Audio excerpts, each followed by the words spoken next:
And we are live. Welcome, Fiona. Woohoo!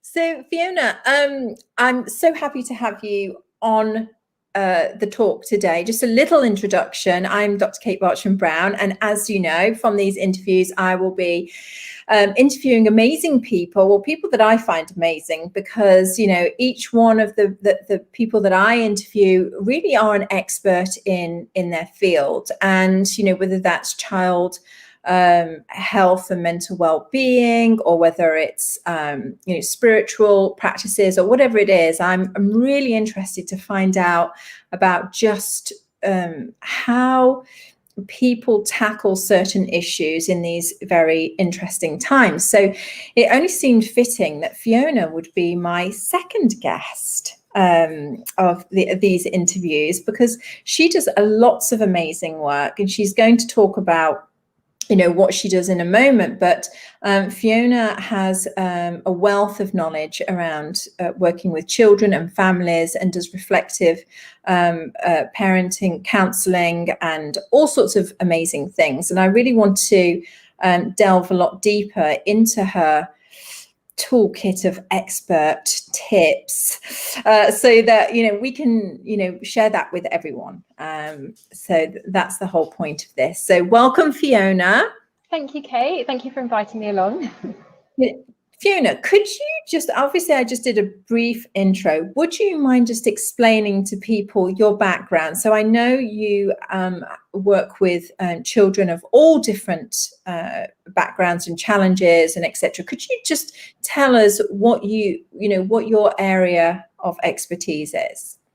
Yeah, so I finished my degree in psychology back in 2003 now, a long time ago, and I started working with children with speech and language difficulties. I worked for the NHS for about 5 years, and my role was really to support children who had difficulties with communication, whether that was children who were starting to learn to talk, or children who had specific language difficulties. And then whilst I was in that role, I was finding that I would do home visits, go to families' homes, and finding that actually the parents were really needing that extra support. So my role sort of became a bit of a dual purpose, really, to work with the children and support them, but then really to work with parents and help them through whatever difficulties they were experiencing. And from there, I worked as a family support worker, which I did for maybe about 10 years now. And my training has just sort of extended over time, depending on the needs of the families that I've worked with. So something I feel very passionate about is when parents do have a child with special educational needs, the impact on the whole family. So it's a challenge anyway, but then it's how do we support the siblings, the brothers and sisters who are growing up with quite tight routines or quite rigid behaviours, maybe sometimes quite physical behaviours at home, and then thinking about how parents manage. So when you put on the sort of normal pressures of being a parent, whether it's marital conflicts, or extended family members, or separation, or divorce, or any sort of life challenges like bereavement, any sort of unexpected changes, losing a job. Obviously with COVID now, it's a big pressure as well. Parenting a child with special educational needs just seems that little bit harder. So my training has really been about how to support children and their families, really, to create some more harmony in the home. So it's interesting as well. We were chatting to Vicky yesterday, and I know Vicky through Mini Yoga, but we were talking about this. How important it is to support adults. The grown-ups, and it's interesting that that you also mention that as a whole package. And for me, it's fascinating when we start working with children with special needs. Special learning requirements, then we involve the family. Yet when children are, in the normal system or whatever, we don't seem to involve the parents or the family in learning different techniques for children. So, how important is it that parents and teachers get on board with what the child is needing? Is it possible for the child just to learn, to have these techniques and then go with it on their own, or do they need the support of the family? Yeah, absolutely. I mean, the support of the family is crucial. And when children go to nursery or to school, the teachers can provide some respite for them and they can work with the child. But actually, the parents and the family are the ones who are with that child all the time. And you only have to look at something like, the COVID pandemic, where suddenly teachers can't be relied upon anymore. And that child is at home all day, every day with the parent and the family. So teaching parents the tools to be able to support children, and even teaching the siblings. So I run a siblings group, which helps the brothers and sisters of the children with special needs to learn tools, for whom I've taught mini-me yoga strategies to, just because they're at home with their brother or sister all day, every day, and they weren't really getting the break as well. So I think it's absolutely crucial that parents have, they feel empowered and equipped to manage children's needs and their behavioural needs, particularly when schools aren't available, and also that sort of co-working. So I'm quite passionate about having that really strong home-school connection, and I would advise any parents, whether you've got children with special needs or whether you're just having children who might have a few additional emotional requirements, like, for example, if you're going through a separation or something, I would really urge parents to join up with the school and find out what expertise they can pull from the professionals there, so that they can then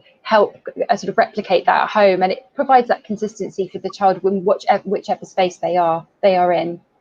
Yeah, because I've spoken to parents along my journey, and sometimes tools or resources aren't available to them, or they don't feel like they're readily available to them, and it seems to be a minefield, of trying to get where they can get the required help, because they don't know all of the all of the little ins and the language. So it's all a very new thing for them. So in your experience, if a parent is going through change, or they have children that are struggling, and I think we can say that's maybe across the board right now, with COVID and what have you, what top tips do you have that would help a family perhaps have a coping strategy?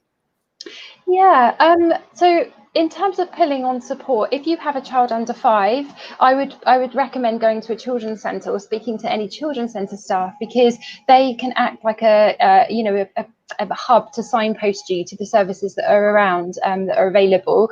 If you have a child over 5, then I would recommend going to your child's school and speaking to them. So I actually work in a special needs school, and I'm really lucky that I'm employed directly to work with families who might be having difficulties. So it's not a role that's readily available in every school, but many will have somebody like myself who can support families, and it would be about trying to see, like you said, finding out the sort of language and the sort of systems or services that are available. But to be honest, it's about creating a toolkit for yourself, because you can go to lots of different services. I work with many children who've been referred to CAMS, which is the Child and Adolescent Mental Health Service, and parents are very worried about their children having anxiety or low mood, or what they would sort of label as depression. And I've worked with a lot of CAMS clinicians, but what they, where a child's needs aren't meeting that sort of medical criteria for a diagnosis, it comes back to self-help, which is quite things that are readily available, but perhaps it's about parents helping to create something. So the NHS has something really great called the 5 Steps to Wellbeing, and it's actually, if you Google it or have a look on the NHS website, it's really there to support adults, but really the 5 steps are there to support everybody, and children as well. So they are to connect with others, so about forming that sense of connection, which helps you feel that you have other people around you. It helps you to feel that you're not alone. It also provides that emotional support if you're finding things tough. So if you've got a child at home, it's about what people are there. Maybe they're too tired of talking to mum and dad. Maybe it's auntie or uncle or grandma that they can ring, or something like that, to help them connect. And then the second one is to be physically active. So it's about getting into your body. And I'm also an ambassador for Mini Me Yoga, but I really advocate doing yoga because you can do it at home. You don't need a big space, and it's helping you to work with your body and to, you know, help those feel-good hormones be released from your brain, which we know enhances your mood. The next step is to learn new skills. So especially with the children who were at home in COVID, we were trying to encourage them to maybe learn to make something, or baking, or learn a recipe, or even trying you know, a new yoga pose, or trying something new that you can be proud of, gives you that sense of confidence and helps boost your self-esteem.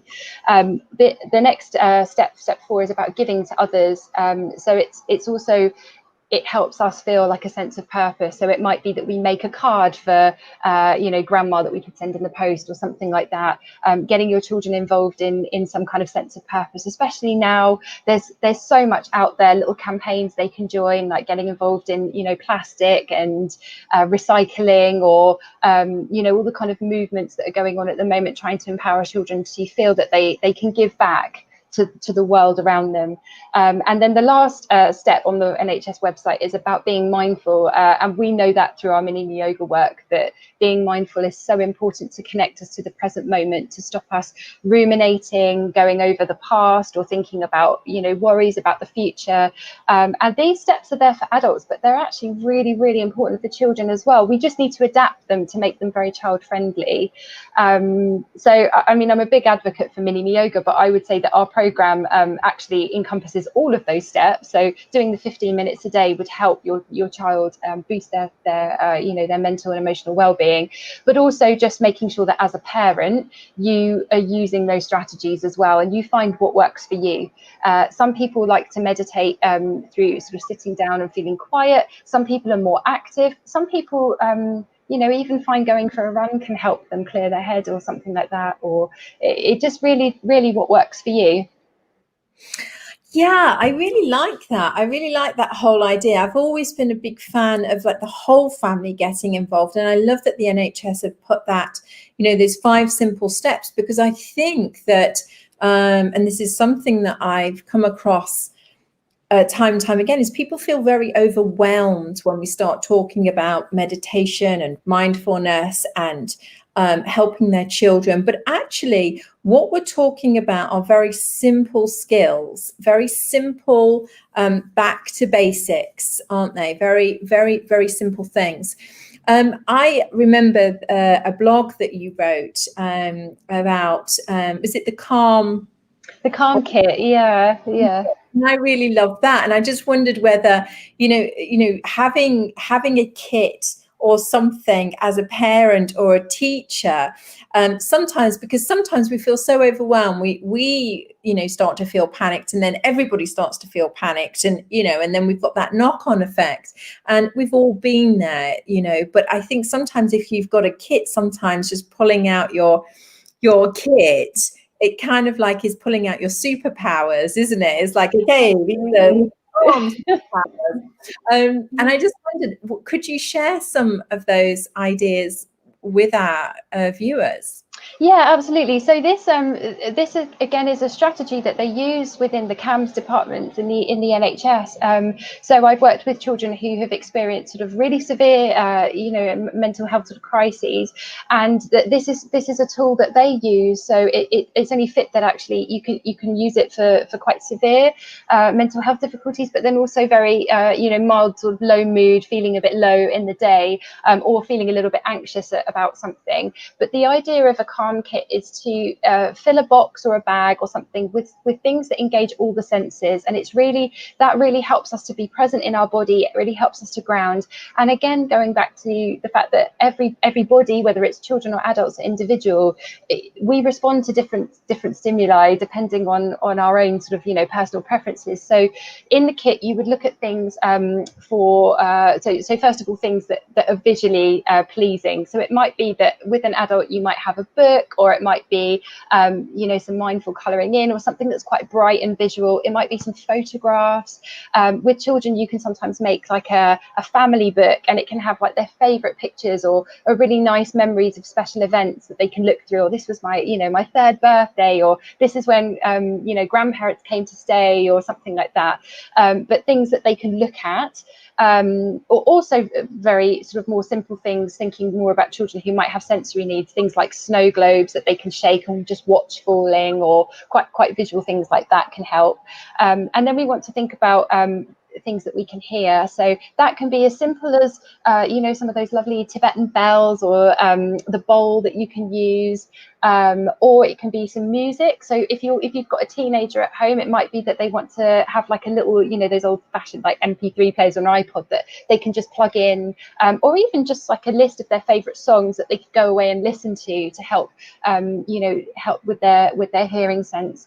Then you want to think about things you can smell, and smell is one of those things that bring you right back into the moment right now. So essential oils are lovely for this. You can get some really beautiful sort of combination oils, like calm oils, or choose your favorite ones like lavender, or you know, citrus smells, bergamot, something like that, to energize you. But when you inhale, it just brings you right back into your body, and can really help that sense of calm. I know that some people will often say that the smell will remind them of places or things. So it could be like a coconut candle reminds you of your favorite holiday, or some sun cream or something like that. And then we want to think about things that are that you can feel, so textures. And for children, that can be like stress balls. It might be some clay or Play-Doh that they can mold. It might be sort of quite sensory things. You can find brilliant things out there for children. For adults, it might just be your favorite hand cream that you can rub in when you're feeling a little bit anxious or a bit stressed. You can put some hand cream on, and it's amazing how sometimes that just takes you away from what you're worrying about and brings you back to your body. And then we want to think about taste. So I would always say maybe have like just a square, not too much, but of your favorite chocolate.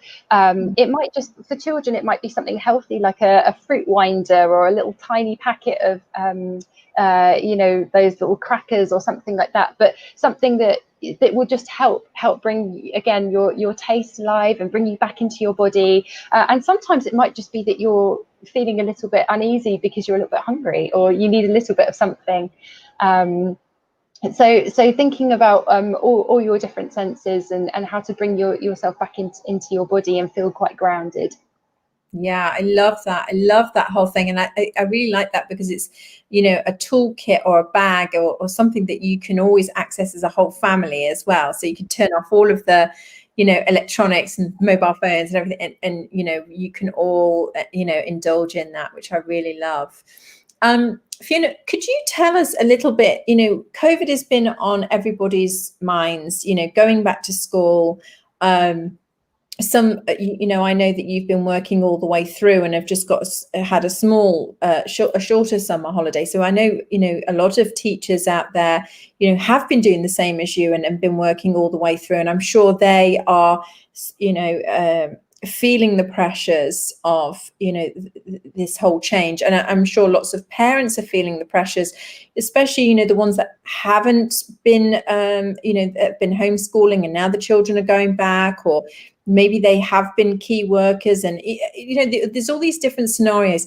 What can you is there anything that you can share with us about preparation for going back to school in a few weeks? How are children going to be reacting? Do we have any idea about what we can expect to see from children now going back into a different routine, a different way of learning, you know, social distancing, all these different types of things? What can parents be looking out for? What can teachers be looking out for?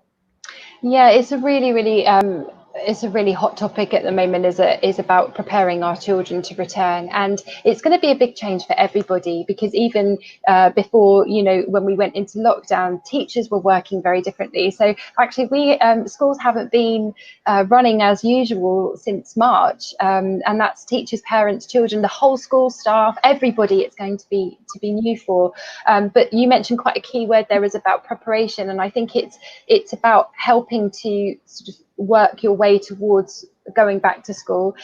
They sound really simple strategies, but even having a calendar that you can start marking off the time so children know how long they've got, starting to think about the routine. I know that when schools go back, it's going to be very different, and every school is different in the way that they will work with children. So I would really recommend that parents are linking in with their child's teacher, and I know that schools will be sending lots of stuff out. You know, not many schools have had a break over this holiday, because we have to make sure that children are ready, parents are ready to come back in September, and also the staff too.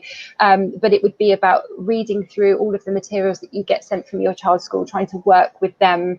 And then I know that as part of coming back, the government have actually put a huge push on emotional well-being. So when children come back, it's not going to be about, let's get your children up to speed with their academics and their learning straight away. Obviously that is really, really important, and that's one of the main reasons why, you know, they're at school, is their learning.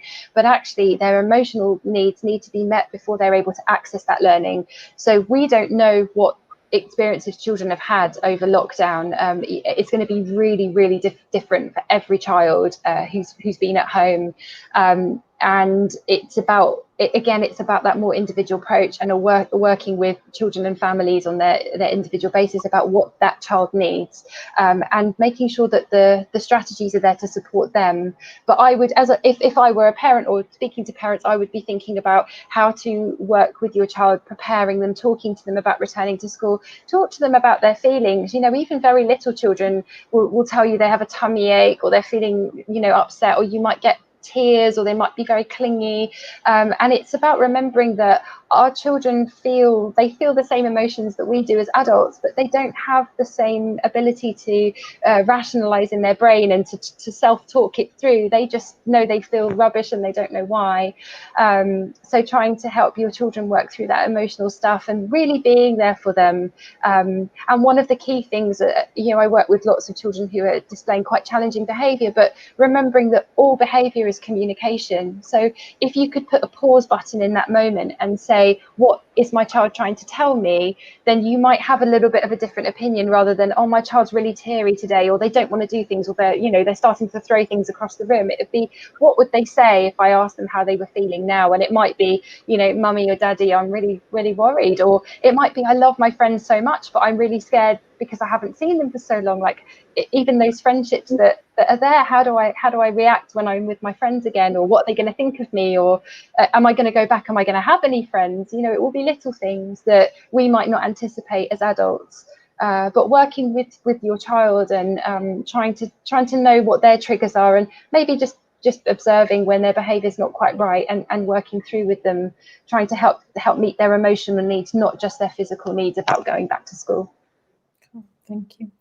Yeah, and you know, this is something that you know, I wanted to highlight in these interviews, is that, you know, we don't know what's coming. You know, I've worked with a lot of children that experienced a civil unrest, and seeing lots of change in their environment with guns and things like that on the streets, and certain lockdowns, and the way that children respond is very different. Each one, you know, some were very angry, some very timid, some seemed to be fine, but then of course a few months later it started to show. And I really wanted to highlight this for parents and teachers, you know, that we're all experiencing some kind of you know, we're all in this together. We're all experiencing some kind of difficult situation, and children are, you know, certainly, you know, we need to keep an eye out for them.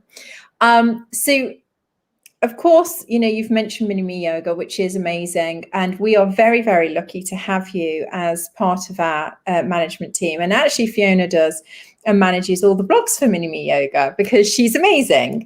And in Mini-Me Yoga, we are a community. So we all help out in, sharing the responsibilities. And Fiona is the one that kindly puts all the blogs together for us and the newsletters. And she's also an ambassador in West London. Can you tell us what, with all your background, with all of your trainings and all the things that you've done, what drew you to Mini-Me Yoga? Why do you think that parents or teachers can benefit from this program?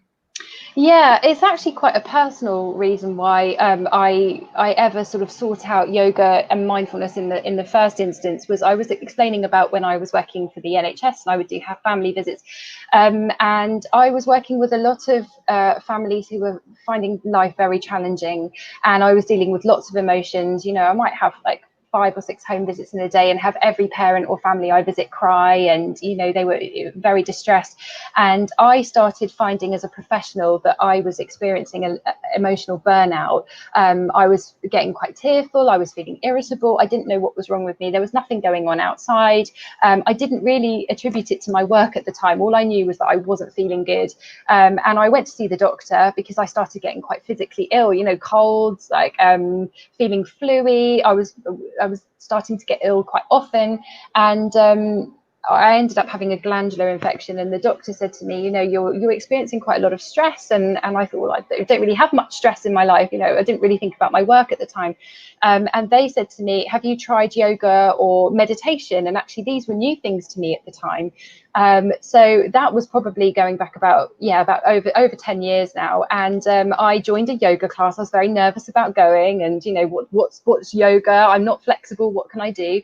And then I tried some meditation practices, and I found the benefit for me was just incredible. It helped me to deal with work. It helped me to deal with the stress and the pressure. And a lot of people would say to me, how do you go home and switch off at the end of the day? I don't drink, so it's not like I'd go home and drink loads of alcohol and get, calm myself down. So it was through those practices that I learned to switch off and to really find that level of calm, move out of the fight or flight, the stress mode that I was in, and go into that sense of calm.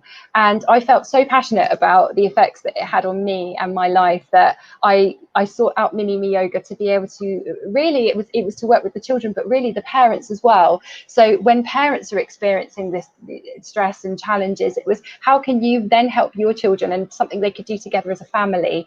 So the parents would try it out, and actually they would come away feeling much better as well. And they would say, gosh, the 5 minutes of meditation at the end where we do our colouring in or our breathing, they would say that actually I felt better from it. So whilst they're working with their children, they're also receiving the benefit, and then it was just sort of happy families all around. So mum and dad would come away feeling better, children would come away feeling better, and I work with lots of families that use it as a whole family, like a ritual that they do, coming home together, they do their 15 minutes of yoga or something like that, and it's just amazing to be able to share that with other people who feel that they're really struggling and they want tools, and here's a real practical package of 7 steps that they could go away and do to help them feel better and help their families feel better. So to be able to share that with others is amazing, just like I received that for myself.